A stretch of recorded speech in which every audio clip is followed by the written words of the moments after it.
موت آئی رشتہ توڑ دیا، باپ بیٹی کا رشتہ موت نے توڑ دیا، دو بھائیوں کا رشتہ موت نے جدا کر دیا، تو پھر کیوں نہ یہ سارے رشتے فنا ہو جاتے ہیں، یہ سارے رشتے ٹوٹ جاتے ہیں، بکھر جاتے ہیں، تو پھر کیوں نہ کسی ایسی ذات سے رشتہ چھوڑ دیا جائے، کسی ایسی ذات سے رشتہ قائم کر لیا جائے کہ جس رشتے کو اگر موت کی دردناک لمحے میں کچھ پکارو تو قسم خدا کی وہ رشتہ اتنا مضبوط رشتہ ہے کہ موت کے دردناک ماحول میں بھی وہ رشتہ تمہیں سہارا دیتا ہوا نظر آتا ہے، وہ رشتہ تمہیں قبر میں بھی سہارا دیتا ہوا نظر آتا ہے، وہ رشتہ تمہیں حشر میں بھی سہارا دے گا۔ اور یہ رشتہ الحمدللہ الذی اجلا قلوبنا بنور المحبہ والایمان والیقان ومن علینا اذ اعطانا حب نبیہ وحب اصحابہ وحب اہل بیتہ ذی الاحسان الصلاة والسلام علی نبیہ الرحمن امام القبلتین وسیلتنا فی الدارین حبیب رب المشرقین والمغربین محمد صلی اللہ علیہ وسلم بشیر و نذیر وعلی آلہ الذین نزلت فیہم آیۃ التطہیر وعلى أصحابه الراشدين المتعتبين كثيرا كثيرا كثيرا إلى يوم الكبير أما بعد فأعوذ بالله من الشيطان الرجيم وببركة بسم الله الرحمن الرحيم قال رسول الله صلى الله تعالى عليه وسلم امتی مرحومت صدق النبی صلی اللہ تعالی علیہ وسلم صدق اللہ العلی العظیم والحمدللہ رب العالمین۔ آئیے سب سے پہلے ہم اور آپ مل کر اللہ کے نبی، ہم سب کے نبی، ساری کائنات کے نبی، سارے نبیوں کے نبی، وہ نبی جو زمین پر چلے تو سر پہ اپنے بارندہ سایہ کرتا ہوا نظر آئے، سبحان اللہ، وہ ہمارے شانوں والے نبی کہ جو زمینوں پر قدم رکھے تو قدموں کے نشان نہ پڑے، اور ہمارا نبی پتھروں پہ قدم رکھ دے تو پتھر نقش کفے پائے مصطفیٰ کو سینے پہ اتارتے ہوئے نظر آئے۔ سبحان اللہ، وہ ہمارے شانوں والے مصطفیٰ کہ جو جانوروں کی جرم سے گزر جائے تو جانور تیرے میرے نبی کے قدموں پہ سجدے کرتے ہوئے نظر آئے۔ وہ ہمارے شانوں والے نبی کہ جو پہاڑوں کی بلندیوں سے گزرے تو پہاڑ ہمارے نبی کی بارگاہ میں الصلاۃ والسلام علیک یا رسول اللہ کی دھڑکنیں پیش کرتے ہوئے نظر آئے۔ اسی نبی کی بارگاہ ناز میں اپنے غلامی کا ثبوت پیش کرتے ہوئے عشق رسول میں جھوم کر، محبت رسول میں ڈوب کر حضور کی اونچی بارگاہ میں اونچی آواز کے ساتھ درود و سلام کی سوغات پیش کر اور پڑھیں اللہم صلی علی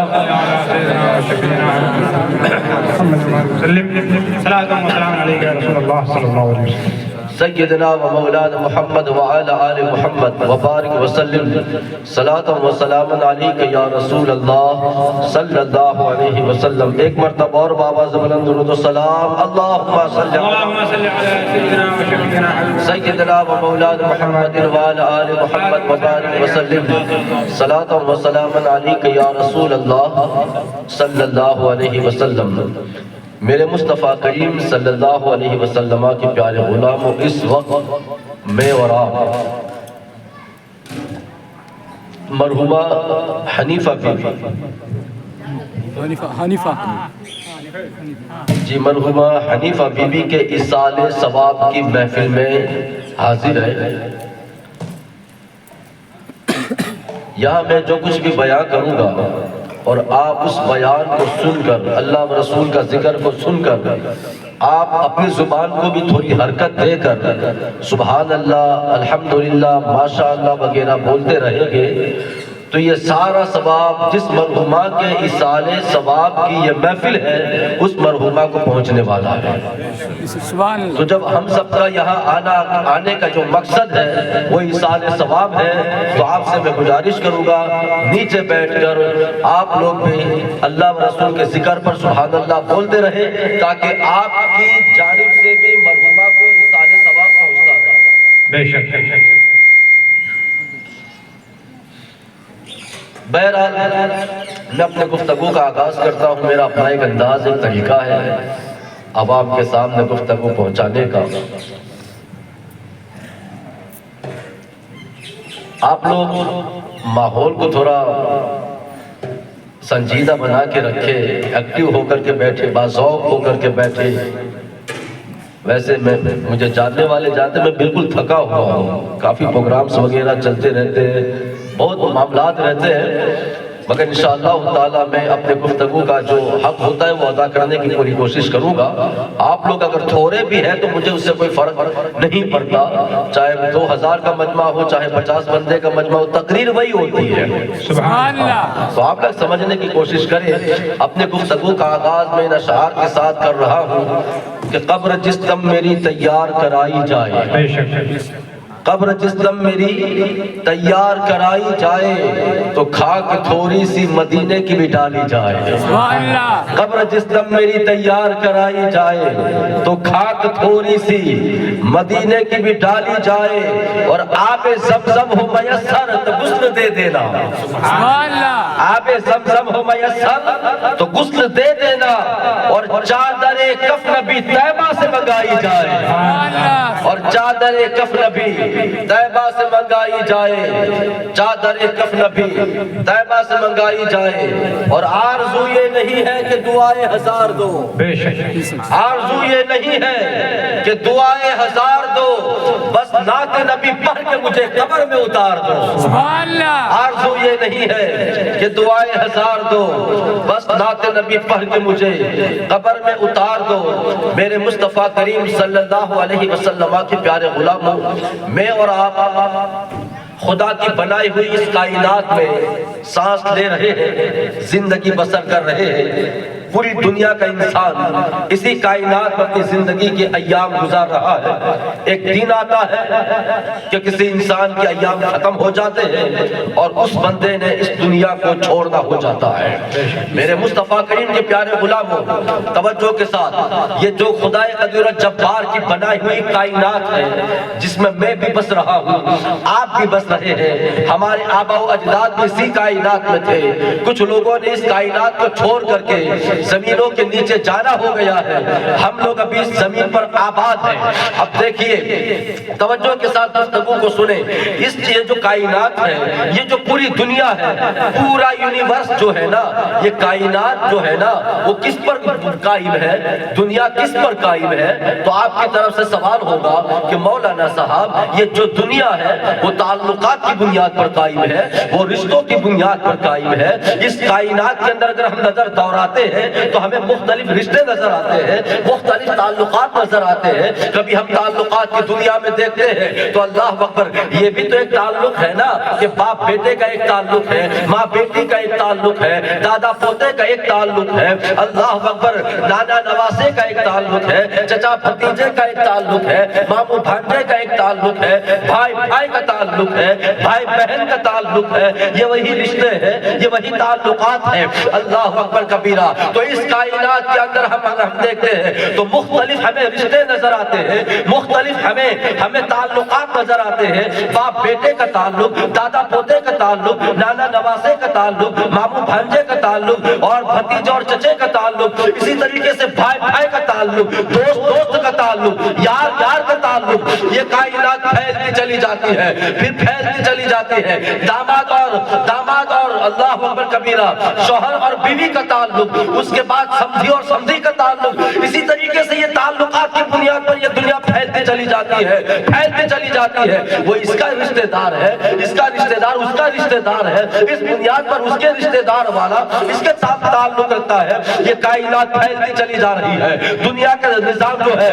وہ تعلقات والا، وہ پھیلتا چلا جا رہا ہے، پھیلتا چلا جا رہا ہے. رشتوں کا تعلق پھیلتا چلا جا رہا ہے. اب تمام رشتوں کو تمام رشتوں کو نگاہوں کے سامنے رکھو اور دیکھو کہ ان رشتوں میں سب سے زیادہ مضبوط تعلق کون سا رشتہ ہے؟ سب سے زیادہ طاقتور کون سا تعلق والا رشتہ ہے؟ کون سا رشتہ ہے جو سب سے مضبوط تعلق والا ہے؟ اللہ اکبر. ہم دیکھتے ہیں کہ سب سے مضبوط جو تعلق ہے نا وہ باپ بیٹے کا تعلق ہوتا ہے, ماں بیٹی کا تعلق ہوتا ہے, دو بھائیوں کا تعلق ہوتا ہے, بھائی بہن کا رشتہ جو ہے نا وہ اتنا مضبوط ہوتا ہے کہ دنیا کی کوئی طاقت بھائی بہن کے رشتے کو توڑ نہیں سکتی ہے, دو بھائیوں کو جدا نہیں کر سکتی ہے. باپ بیٹے کا تعلق اتنا مضبوط ہوتا ہے کہ اللہ اکبر, باپ بیٹے کے تعلق کو نہ دنیا کی کوئی طاقت جدا کر سکتی ہے, نہ دنیا کی کوئی قوت جدا کر سکتی ہے, نہ دنیا کی دولت سے باپ بیٹے کا تعلق جدا کیا جا سکتا ہے. اتنے مضبوط یہ رشتے ہوتے ہیں, اتنے گہرے یہ رشتے ہوتے ہیں,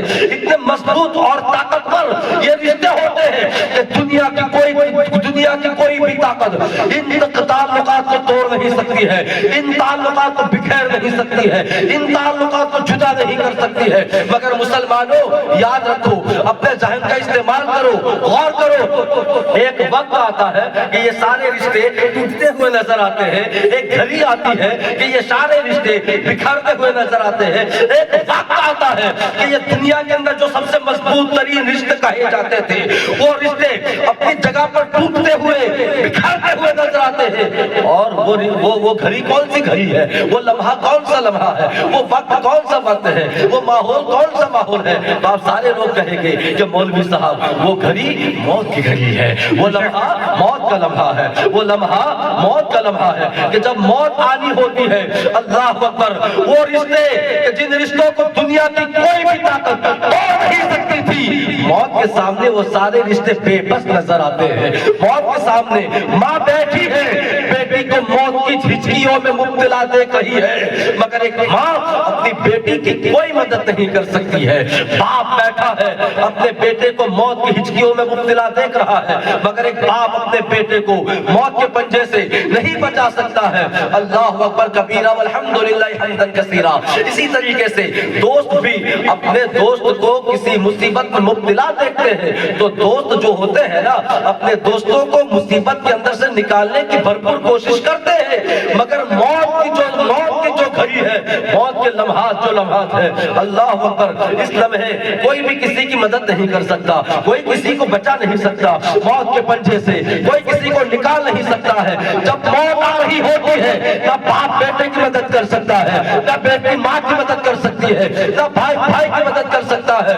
اللہ اکبر کبیرہ, یہاں تک کہ موت آ جاتی ہے, روح نکل جاتی ہے, بندہ اس دار فانی کو چھوڑ جاتا ہے. یہ کیسے رشتے تھے؟ آپ نے تو سوچا تھا باپ بیٹے کا رشتہ اتنا مضبوط رشتہ ہے کہ بیچ میں کوئی درار نہیں لا سکتا, کوئی اس رشتے کو توڑ نہیں سکتا. موت آئی, رشتہ توڑ دیا.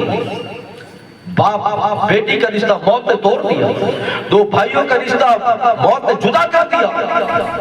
تو پھر کیوں نہ یہ سارے رشتے فنا ہو جاتے ہیں, یہ سارے رشتے ٹوٹ جاتے ہیں, بکھر جاتے ہیں.